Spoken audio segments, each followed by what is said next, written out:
What's up, Huskies? It's K.E.M the Gamer here, bringing you guys the first of very many Call of Duty Ghost videos that I will be uploading on this channel starting today, the release of Call of Duty Ghosts. I did, however, get it early. Some of you who follow my Twitter will know that. I've been tweeting about the game and whatnot. Things that I like about it so far, things that I don't like about it.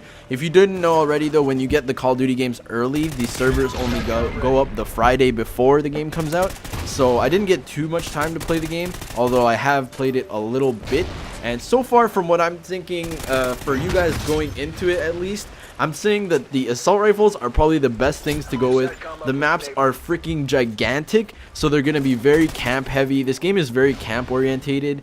It sort of like favors camping a lot more than rushing around and doing just like run and gun kind of stuff. At least this was for team deathmatch, at least I'm saying.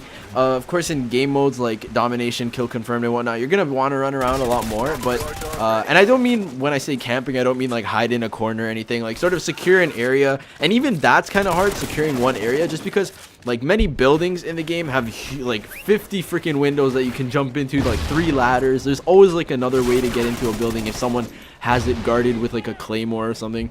So that's also like a huge factor to take into account when you're doing this sort of camping approach to winning the game. So far my win-loss is like ridiculously high. My win-loss ratio, it's like almost 10 right now. I haven't lost the game in a long time. I think I'm like 54-6 win-loss, and that's like it was ridiculous. I don't even know how it's that good. I've never had a really good win-loss going into a Call of Duty game like this, and my highest win-loss overall ever, I think, was like a 3 or a 5 in like Black Ops 1. And yeah, my KD is around a 2 right now, which is pretty decent also, considering that I had the game early. And typically the people that do get the game early aren't your average sort of Call of Duty player. They're mainly like YouTube players like me, like who post the videos on YouTube and whatnot, want to get the game early for early content. And also like competitive gamers and people who just really like the game, so they'll get it early and they're like tryhards because they're really good.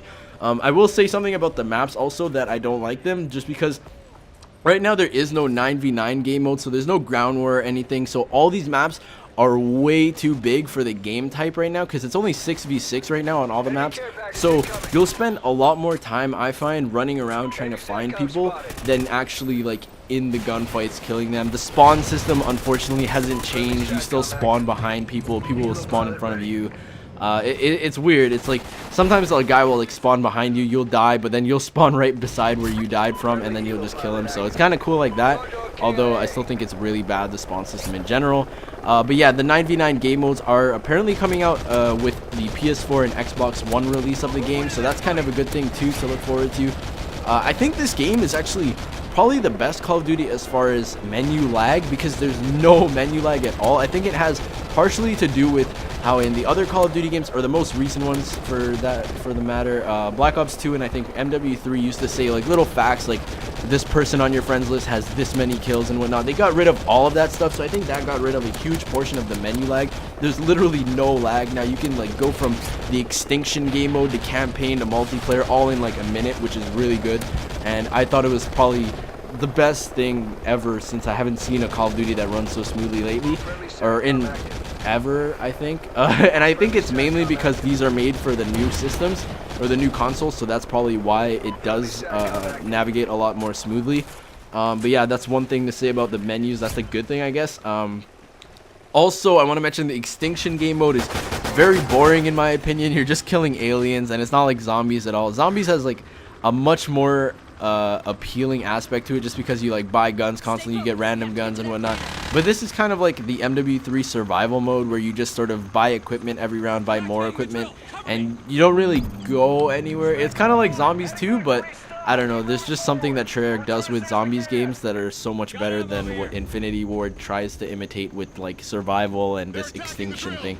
That's just my 2 cents on that, at least. And campaign was, as usual, pretty short, but it's not a big deal. I beat it in veteran in I think 5 hours, so it's not a huge feat if you can't play multiplayer for a little bit. You just go do the campaign and you finish it in like an hour or 2 probably. But yeah, I will be uploading the veteran campaign walkthrough that I did. I didn't do any commentary on it, however, just because I thought it would be cooler if I just uploaded something without commentary for once. If you don't want to watch it, that's cool too, but yeah, I'll be uploading all of those very soon.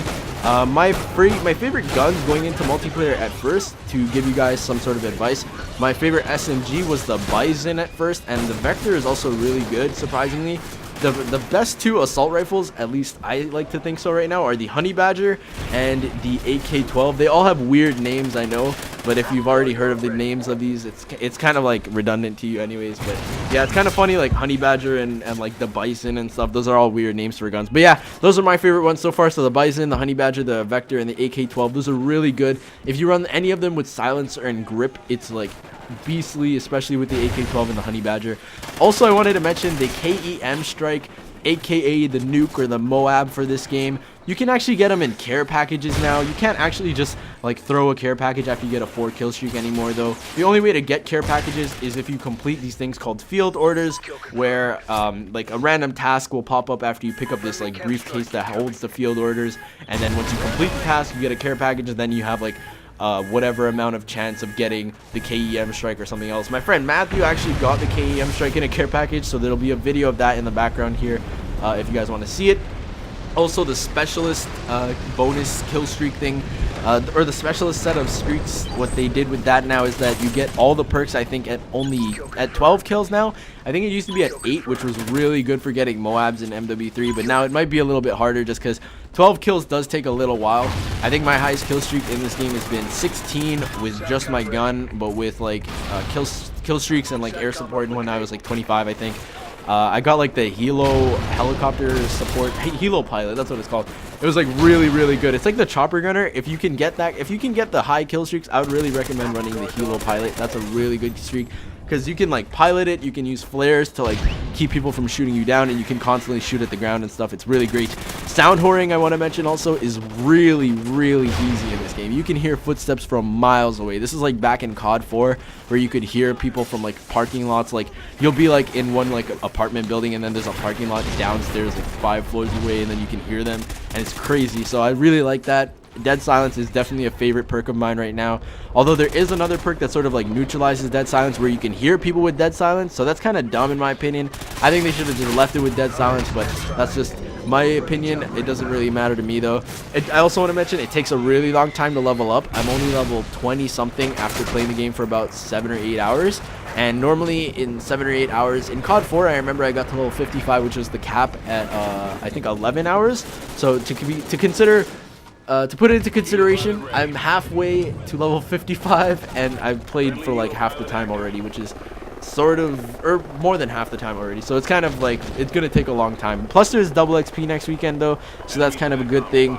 Also, I wanted to mention, I think that was it. I think I covered everything. But yeah, if you guys want to see any more Ghost content, I'm just going to put up like random clips of me doing like random stuff in the first few days of having the game. I will be posting clips of like a bunch of other stuff, as well as other games, like gameplays, if you guys want to see them in the future of this week and next week. And I also might upload some Battlefield 4 content. Also, if you enjoy my videos, I really would appreciate it if you could leave a like rating. Thank you so much for watching. My name is K.E.M, and I will see you Huskies next time. Remember to get Husky, and peace out. Bye-bye.